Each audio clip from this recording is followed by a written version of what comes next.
Meus queridos irmãos, eu peço que abram suas Bíblias no livro de Levítico, ou no livro do Levítico, no capítulo 15.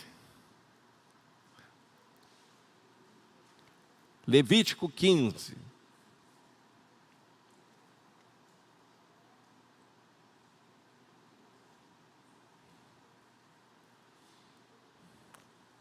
Esse texto vai falar das impurezas do homem e da mulher. O texto de Levítico tem muita coisa interessante. Embora às vezes pareça enfadonho na sua leitura, por conta de questões relacionadas a rituais, cerimoniais, práticas religiosas da época, mas ele tem algumas coisas que me chamam a atenção, e esse texto aí me chamou a atenção. Levítico 15, versículo 8, é o versículo que eu escolhi. Na verdade, o que nós vamos falar hoje está relacionado a todo o capítulo 15.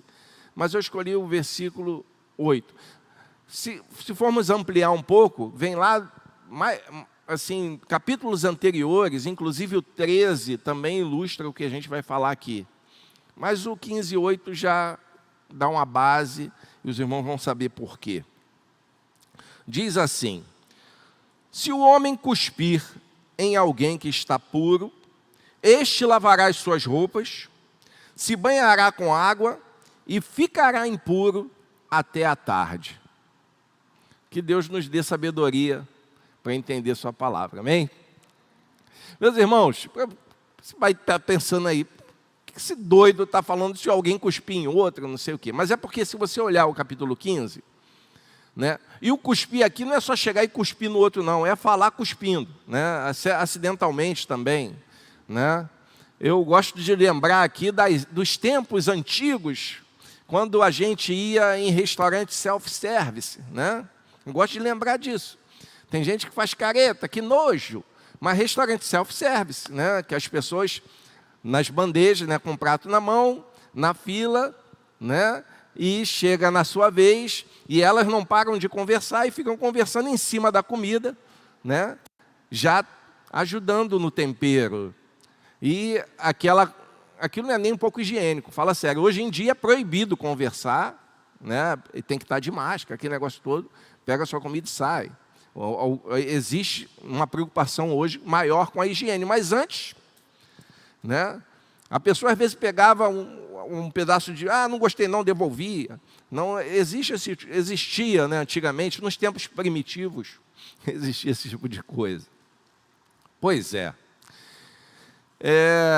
Aqui está envolvendo questões de higiene nesse texto, mas se você olhar nos versículos anteriores, vai falar do homem que tem um fluxo, um homem que tem algum tipo de fluxo, algum corrimento, melhor dizendo. Esse é o texto aqui do capítulo 15.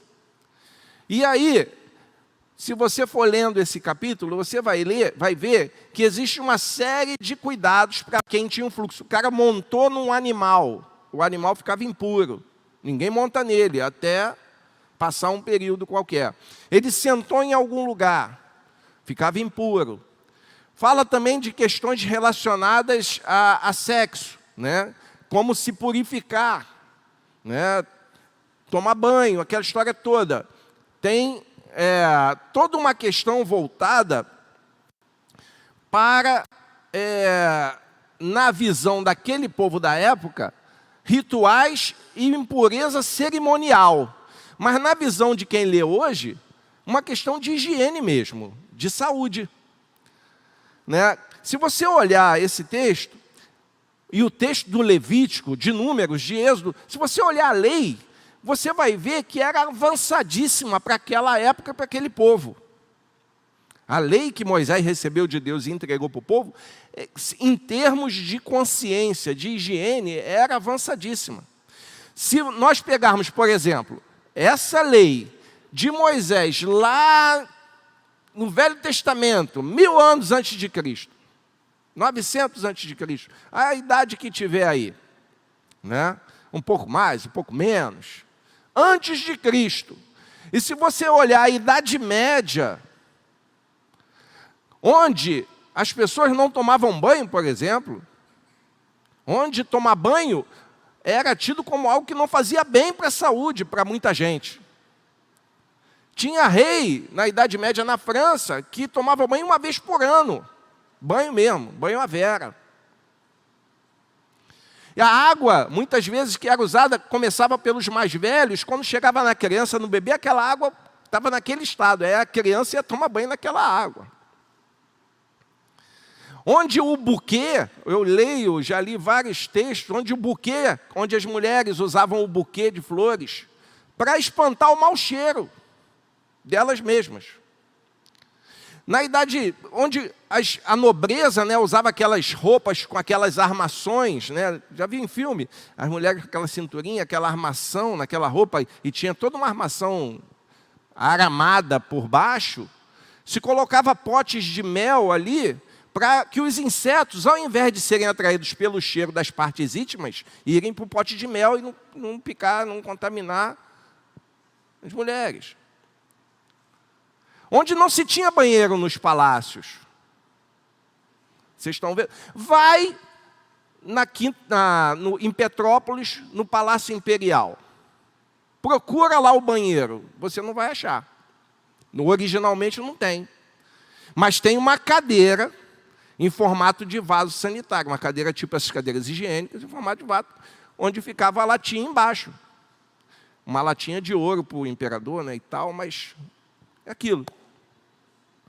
Então, se a gente olhar que na Idade Média, que até o século XVIII, XIX, a coisa, em termos de higiene, as pessoas não tinham consciência das coisas relacionadas à higiene. E você olha um texto desse, onde um sujeito que tinha um fluxo qualquer, ou uma mulher no seu fluxo, ou alguém com lepra. Se você olhar a lei da lepra no capítulo 13, quando alguém era identificado com lepra, tinha que ir para o isolamento social. Coisa que a gente está aqui resistindo para fazer no século XXI. Lá já previa isso. Tem lepra? Sai da cidade. Vai para o isolamento social. Aí o sujeito fala, não, é para não transmitir a maldição. É para não transmitir a maldição, a doença.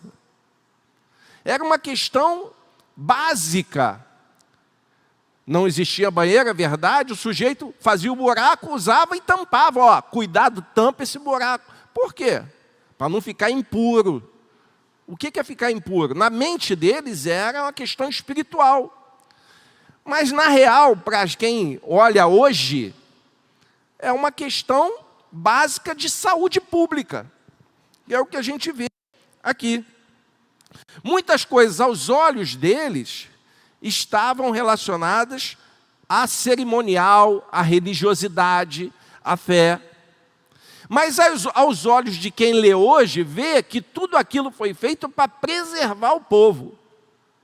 Vocês sabiam que as mulheres judias, o índice de câncer no colo de útero de mulheres judias é quase zero, é muito baixo? Sabiam disso? Até hoje, eles pesquisam para descobrir, já associaram a circuncisão, já disseram que não é, mas não importa. Há toda uma preocupação na lei de Deus, que foi transmitida por Moisés, para trazer para o povo saúde espiritual e física. Então aqui a gente lê, se o cara está doente, se ele conversa com alguém e essa pessoa recebe sua saliva, ou ele propositalmente cospe, não sei, mas se alguém tem contato com a saliva de alguém doente, sai, vai se lavar e vai ficar impuro até a tarde em observação. Olha só. Um texto para um povo primitivo pra caramba. Aí a gente chega no século XXI e tem gente que ainda duvida de preservação, de isolamento, de saúde. Dá para entender? Tem gente que ainda não enxergou a seriedade das coisas no século XXI. Aqui nós estamos no ano 1000 a.C. Vocês estão vendo? Por isso, meus irmãos, apesar do povo não ter um entendimento adequado naquela época, o tema da mensagem de hoje é: atirou no que viu, acertou o que não viu. Esse é o tema. Porque o povo atirava na religião. O povo focava no aspecto religioso, cerimonial, espiritual. Ele focava nisso, mas acertava na questão da saúde pública, da saúde social, da saúde pessoal. E isso é importante. Engraçado, né? A lei de Deus, por isso que Paulo vai falar, né? A lei de Deus é santa, perfeita, boa. Porque ela mostra coisa para a gente que a gente nem consegue ver no nosso tempo. Naquele tempo eles não conseguiam ver. E hoje a gente também não consegue. É o que a gente vai ver aqui, né? O que isso vai me ensinar então? Que existia uma lei que preservava a saúde da sociedade, que preservava a saúde social? Sim, isso também me ensina. Mas eu escolhi aqui 2 itens que, para mim, são importantes, que me chamaram a atenção quando eu li esse texto. O primeiro deles é que eu não tenho resposta para tudo. Eu não tenho. Tem gente, hoje em dia então, tem gente que entende de tudo. O sujeito tem resposta para tudo. É impressionante. O cara sabe desde física quântica até virologia, infectologia. Tem gente que quer conhecer tudo, nunca estudou o assunto, mas sabe de tudo. Nunca abriu um livro para ler, mas sabe de tudo. Tem gente que prega, fala da Bíblia, mas não lê a Bíblia. Como é que pode isso? O cara não pega a Bíblia para ler, não estuda, não abre um livro de teologia, não faz nada, mas ele quer entender de Bíblia. Por quê? Porque Deus escreve certo por linhas tortas. Está na Bíblia. De alguns, na minha não está. Na minha não está isso, não tem isso na minha Bíblia. Na minha Bíblia eu nunca li que Deus escreve certo por linhas tortas. Aliás, do que eu leio na Bíblia, eu vejo que Deus escreve certo por linhas certas. Por linhas certas. Deus não escolhe os capacitados, Ele capacita os escolhidos. Está na Bíblia. Na minha também não está, não. Também não está na minha, não. Moisés, antes de ser quem era, passou 80 anos se preparando. 80 anos se preparando. Se preparou a beça. A vida fez ele se preparar. Deus conduziu, sim, a vida de Moisés. Mas Moisés teve que ralar para ser o que foi. Ralar para ser o que foi. Aí, vem um sujeito lá no momento de crise e quis: não, nós agora vamos fazer e acontecer aqui. Vai lá, lê a Bíblia lá no livro de Números. Aí a terra abriu e engoliu. É o que a terra faz com quem não está preparado e quer se meter a tá. A terra engole. Engole mesmo. Engole inteiro. Então, meus irmãos, eu tenho que entender que eu não tenho resposta para tudo. Não tenho. Né? Eu não sou especialista em tudo. E você também não. Então eu tenho que chegar e fazer como eu já fiz aqui na igreja. Como eu já fiz. Fizeram uma pergunta no estudo bíblico. E eu não sabia a resposta. E eu falei: não sei. Não sei. E agora? O pastor não sabe responder tudo. Que pastor é esse? Esse pastor aqui não sabe não. Porque eu não tenho resposta para tudo. Tem coisa que eu não sei. Me explica o mistério da Trindade. Ou da triunidade. Me explica isso. Não sei explicar. Tem coisa que eu não sei. Paulo fala isso. Ó profundidade das riquezas, tanto da sabedoria quanto do conhecimento de Deus. Está lá em Romanos. Quem pode conhecer o pensamento do Senhor? Quem deu a Ele para que seja recompensado? Quem consegue decifrar tudo? Eu não consigo. Porque Deus é muito maior que a minha capacidade de entender o tamanho dele. Então eu não consigo. Então eu tenho que entender que eu não tenho resposta para tudo e que existem coisas que fogem à minha capacidade de compreensão, mas que ainda assim são boas para mim. O Espírito Santo em nós, como é que eu vou entender que Deus habita em mim? Eu não entendo isso, mas sei que é bom. Sei que eu preciso. Sei que eu quero mais de Deus na minha vida. Mais de Cristo quero ter, mais do seu amor obter, mais da sua compaixão, né? Mais da sua comunhão. Né? É o hino 222 do Cantor Cristão. Isso eu sei, pastor, isso eu não esqueci não. Mais de Cristo, mais de Cristo. Mais do seu puro e santo amor, mais de ti mesmo, ó Salvador, na minha vida. Vou entender isso? Vai me dizer que você consegue entender o mistério de Deus em você. Mas você sabe que é bom. Mesmo que você não entenda. Aqui o povo não entendia, na verdade, algumas repercussões dessa lei. Mas sabia que era boa. Sabia que era saudável. Sabia que fazia bem para a saúde individual e social do povo.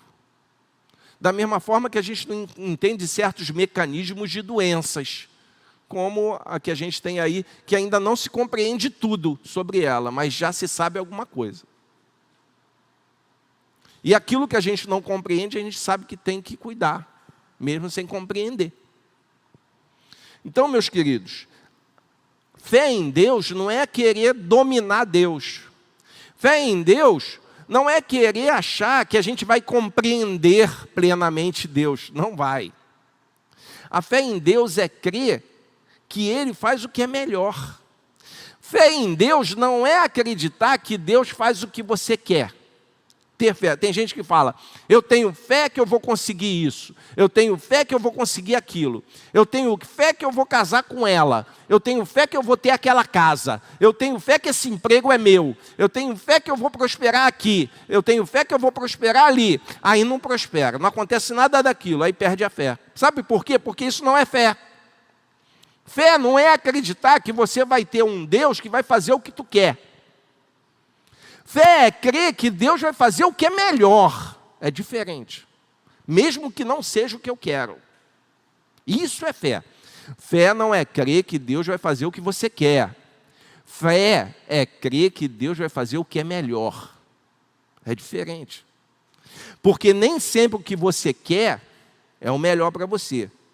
Eu sei disso porque eu já vi muita gente querendo casar com fulano e depois viu que não era o melhor. Querendo casar com fulana e quis, e depois viu que não era o melhor. Querendo ter certa coisa, e quando teve, a vida degringolou, porque aquilo mudou a vida da pessoa. Querendo ser certa profissão, e quando foi, também não foi o melhor. Eu já vi gente se afastar de Deus por causa do trabalho. A culpa é do trabalho. Não é do trabalho. A culpa é da falta de fé. Fé é crer que Deus vai fazer o que é melhor para a gente. Isso é fé. Por isso que lá em Romanos, capítulo 8, versículo 28, vai dizer, nós sabemos que todas as coisas concorrem para o bem daqueles que amam a Deus e são chamados pelo seu propósito. Porque o propósito de Deus é o que interessa, não o meu. E às vezes certas coisas acontecem para a gente acha que foi a pior coisa do mundo. Dói a beça. Mas não é o meu propósito, é o propósito dele. É isso que interessa. E a gente só entende esse versículo, já falei muitas vezes aqui, olhando para a eternidade, porque se for olhar para aqui agora, não vai entender. Então eu não tenho resposta para tudo. Eu não tenho palavra para consolar todos os sofrimentos. Meus irmãos, não adianta chegar para uma pessoa que está sofrendo uma perda terrível e querer resolver com palavras apenas. Isso não resolve. Frase feita não resolve. A gente demonstra solidariedade, a gente demonstra palavras de consolo, mas o fato é que para confortar um coração que está sofrendo uma perda muito grande, ou um sofrimento muito grande, às vezes o abraço é mais eficaz. Às vezes, um olhar de misericórdia, de graça, é mais eficaz. Porque tem palavras que não vão resolver. Frase feita não resolve. Meus pêsames, né? A gente fica procurando, meus pêsames. O que significa meus pêsames? Né? Tudo bem que isso vai recheado de solidariedade para a pessoa. Mas é uma frase feita, que nem sempre resolve. Não adianta colocar lá no Facebook, meus pêsames. Né? Dependendo da pessoa, não adianta. Quando você, na verdade, mais do que as palavras, eu sei disso por experiência, né? Recebi muitas frases dos irmãos, mas eu sabia quem estava por trás daquela frase. O que vinha ali, né? Acompanhando o amor, o carinho, a consolação que vinha acompanhando. Então eu posso dizer que a frase em si não é tão importante quanto a atitude, quanto o abraço, quanto o olhar. Mesmo que a gente só imagine, porque nem sempre a pessoa está do lado. Às vezes está em outro lugar, a gente está afastado. Então, meus irmãos, eu não sei tudo. Eu tenho que reconhecer isso. Eu não compreendo todos os mistérios por trás de determinadas coisas. Eu não compreendo tudo que vem acompanhando determinadas situações ou ensinos até da Bíblia. Eu não sei, eu tenho que reconhecer, né, que eu não sei tudo, né, que eu não conheço tudo. Existe uma frase que é atribuída ao filósofo Sócrates, que nunca escreveu nada, né? Mas escreveram dele e dizem que ele falou uma frase que devia ser repetida muitas vezes por nós. Ele falou, eu sei que nada sei. Quando você olha o universo, quando você olha a criação, quando você olha fora da Terra, né, que é uma poeirinha, né, a Terra é uma poeirinha cósmica. O nosso sistema solar é uma coisinha de nada. Quando você olha além disso, você começa a ver, eu sei que nada sei. Sei que nada sei.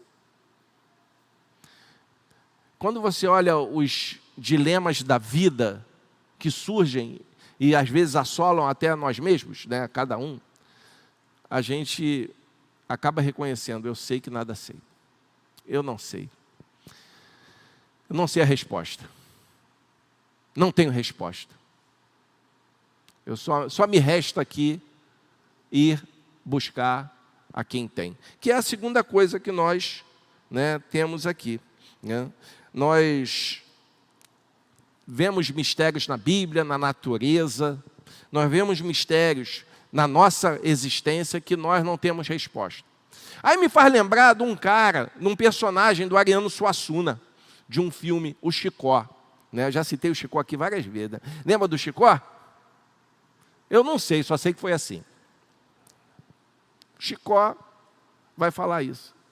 Ele vai falar para o João Grilo. Eu não sei, só sei que foi assim. Não sei. Só sei que foi assim. Em questões de fé, às vezes, a melhor resposta... Porque a resposta do Chicó, que o Ariano Suassuna escreveu, tem tudo a ver com Sócrates.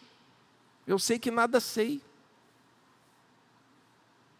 Eu não preciso me encher de orgulho para achar que sei alguma coisa. Porque quanto mais eu estudo, e isso aconteceu comigo, né? Antigamente eu achava que sabia muita coisa. Aí comecei a estudar um pouquinho, né? Estudar um pouquinho, porque eu não estudei muito, não. Comecei a estudar, eu vi, quanto mais eu estudo, eu descubro que sei menos. Sei menos. Então, a segunda coisa que eu tenho que entender, olhando para um texto desse de Levítico aqui, é que Deus conhece todas as coisas. Se por um lado eu não sei nada, por outro lado Deus sabe tudo. Eu tenho que crer nesse Deus que sabe tudo. Sabe todas as coisas. Ele tem conhecimento de tudo. Então é preciso crer que Ele é bom e fiel, porque é isso que a Bíblia me revela. O básico, a Bíblia me revela, Deus é bom, Deus é fiel. Apesar das circunstâncias que nos cercam, Deus é bom e é fiel. Ele sabe o que é melhor para cada um de nós. Meus irmãos, eu acabei de falar aqui que crer, né, que ter fé é crer que Deus vai fazer o que é melhor, não o que eu quero. Nem sempre o que eu quero. Às vezes, coincide do que eu quero ser o que Deus quer. E por isso que vale a pena orar. Porque coincide, né? O que eu quero realmente é o melhor, é o que Deus quer. E Ele faz, porque é o melhor. Resposta, é o melhor, né? Mas nem sempre coincide. Mas tem uma frase que tem tudo a ver com a Bíblia, uma frase que tem por aí. Eu falei algumas que não tem, mas essa tem. Que no final dá tudo certo. Mas se não deu certo ainda, é porque não chegou o final. No final, dá tudo certo. Se não ficou bem ainda, é porque o final ainda não chegou. No final vai dar tudo bem. No final, a gente vai ver, era isso mesmo. Vai dar tudo bem. Vai dar tudo certo. Se ainda não deu, é porque o final não chegou. É que o momento não chegou. É que a hora não chegou. Então, eu admitindo que não tenho palavra para todas as perguntas, eu admitindo que na minha humildade simplória, eu não tenho como responder tudo, já é um passo para eu buscar o Deus que tem todas as respostas. Já é um passo para eu entender que Deus continua sendo bom. Foi cantado aqui. Mesmo que eu não entenda as coisas, mesmo que eu não entenda as circunstâncias, mesmo que eu não entenda o meu momento atual, Deus continua sendo bom. Ele continua sendo bom. Mesmo que eu não entenda, né? Que Ele tem todas as respostas. E eu preciso confiar nele. Porque na palavra de Deus vai dizer assim, olha, lançando sobre Ele toda a ansiedade. Toda a ansiedade. Porque Ele tem cuidado de vocês. Então lancemos sobre Deus a nossa ansiedade. Porque Ele tem cuidado de nós. Ele tem cuidado porque Ele cuida e Ele vem cuidando até aqui. Então vamos lançar sobre Ele a nossa ansiedade e que Ele nos abençoe. Continue nos abençoando. Que nós possamos, meus irmãos, admitir que não temos resposta para tudo, mas possamos também crer que Deus tem, que Ele cuida, que Ele sustenta, que Ele tem cuidado de nós e continua e continuará cuidando. Que Ele abençoe a sua vida.